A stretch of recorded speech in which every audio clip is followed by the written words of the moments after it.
What is your IRL superpower? Okay, so this is actually kinda cool, but my sister says that my superpower is being lucky. Like not good luck or bad luck per se, just luck. So pretty often something rare and shitty will happen to me, then instantly something equally as rare but really awesome will happen. For example, I got my hand stuck in a drill press, but right before I lost my hand someone hit a power pole a block away and the power went out. Another time a tree fell on my car and my insurance wouldn't cover it, so I had to rent a car for a week. On the last day I had the rental on my way to drop the car off, I got rear-ended and got a payout that paid for my car repairs and the rental. It happens a lot, lol. You have super karma powers. The universe will aggressively and sometimes violently try to keep your karma as neutral as possible. So this is where all my good karma I keep trying to build up is going? Remembering random shit that nobody knows. I've literally watched you memorize the entire terms and conditions for a credit card. To make room for important information like that, I regularly purge my brain of useless facts like phone numbers or the names of people's children. But you know the name of my son, right? Brooklyn 99 for people who are unfamiliar. I have a compass built into my brain. I can't get lost. As long as I'm outside, I do get lost in malls, I can navigate my way through desert, forest, and human settlements. My mom is like that. If she goes a place once, she'll forever know how to get there, back home, and everywhere else she's ever been from that spot. My dad, on the other hand, you spin him around once and he is lost. Am I your dad? Same here. I get lost in houses, but outside I'm solid. I have to take a beeline though, so the path can get rough, lol. Now this is an interesting one. I research human abilities, things that aren't anime-like or far out there but could possibly be allowed in our reality. A lot of things seem to be internal, like semblances from RWBY. Even the most basic form of a human compass would be useful. Don't know how this never crossed my mind. Electronics work for me the way they are supposed to. No weird glitches like everyone else gets. You're so lucky. My superpower is the opposite. Every single electronic, kitchen appliances, TV, phones, glitches or permanently shuts down the second I begin using it. I swear even street lights go out when I walk past them sometimes. Oh, every time I touch tech shit, it somehow will need to be RMA'd. Had to RMA my headset, GPU, mouse, AirPods, MacBook, alarm clock, and my keyboard's starting to act weird on me. I have this one as well actually. Two examples being the 2012 MacBook Pros myself and my girlfriend purchased around the same time. I've never had any issues with mine, but hers seems to need a fresh install or the RAM reseated or the battery replacing every month. The other being my Galaxy S9. Battery still lasts me a full day and charges properly, but my friend had the same phone and the battery would last about 3 hours after a few months, and his S20 did the same thing. I'm not exactly easy on my gear either, lugging it between hotels and building sites in the back of a van.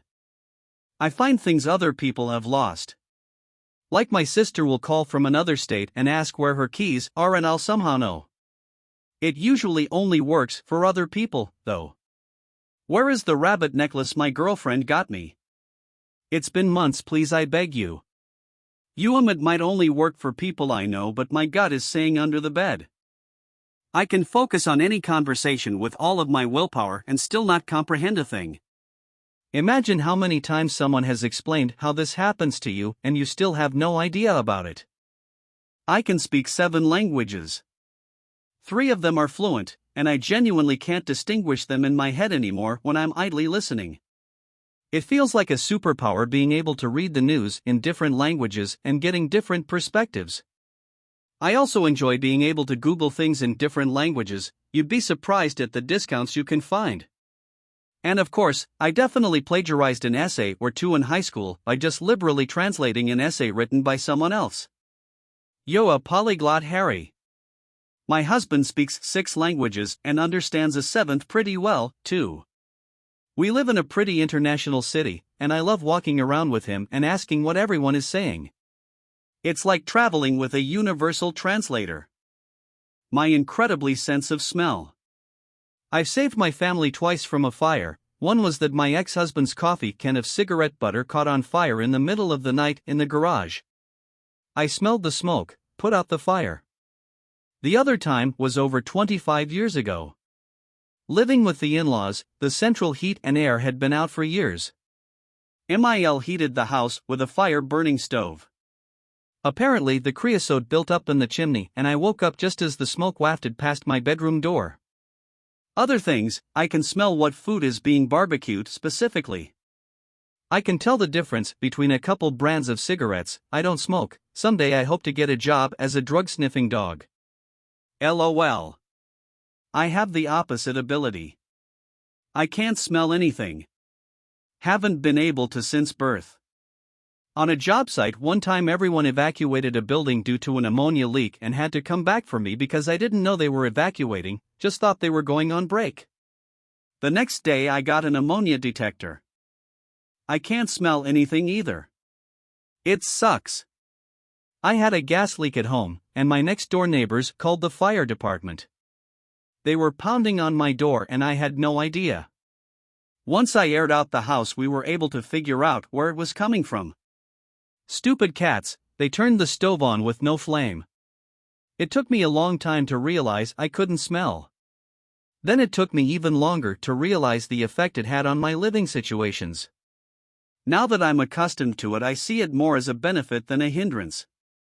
Though I have considered getting my dog registered as a service animal for sniffing out gas leaks. That being said, it sounds like your cats wanted to kill you. I can squint my eyes with my lower eyelids instead of the upper ones. Not super useful, but if I smell something absolutely rancid, it definitely helps express my disgust at it. It's called squinching. I'm capable of being polite and professional with service industry workers, friendly even when my complaints are serious, valid, and the result of professional incompetence on their part. My God. It's a decent human. Normal in every way. Quickly children, photograph it. Got it. I can pee on command. Anytime I've needed to do it for a urinalysis test or even just to kill time at work, I'll walk up to a urinal and all I really gotta do is whip it out and the little guy punches the clock and gets out enough. I have the same. I've found no actual use for it though. I did do an experiment to test the limits, go to toilet, wait a minute, go to toilet, etc. I got to about 15 weeks, then I felt like I had a UTI, so I gave up. I was still pissing strong though. Invisible to infrared door sensors, automatic hand dryers and bar staff. So is my mom. Well, she doesn't go to bars, so I don't know about that part, but she unconsciously has other people walk in front of her to get the doors to open now. For a while I told her she was imagining it, but I've seen it happen many times now. It's bizarre.